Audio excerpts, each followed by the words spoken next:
dive into the news, so just make sure you're subscribed and let's jump into it. Today, we're talking about this monster cop who got revenge on his ex by having her involuntarily committed. Starting with, imagine you're hanging out in a state park at a picnic area when suddenly your crazy, controlling ex-boyfriend shows up and tackles you to the ground. Because that's exactly what happened to this woman in Pennsylvania who had an ex, Ronald Davis, whom she dated for 4 months, who happened to be a state trooper, with him reportedly, while off duty, using his police email account to contact county officials and obtain an order to have her involuntarily committed. And this after she had sent text messages supposedly threatening to take her own life. So in a completely professional, disinterested fashion, he sets out to detain her before any other troopers reach her, allegedly telling them, "I'll take care of this myself." Then, according to an affidavit, he picks her up and carries her towards his car, but they end up struggling on the ground. And actually with this, a civilian who accompanied Davis recorded this 12-minute long interaction. I don't need help. I need to get away from you. This isn't normal. You just called the cops on me.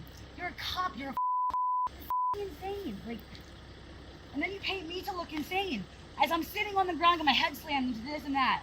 By a cop who called the cops on me. She then struggles to get free, but he puts her in what the district attorney called a wrestling-style hold, and she repeatedly tells him she can't breathe. Meanwhile, she appears utterly bewildered as to why he's doing this, and anytime she asks, he just replies, "To help you," with her repeating this one sentence over and over, literally dozens of times. I didn't do anything wrong.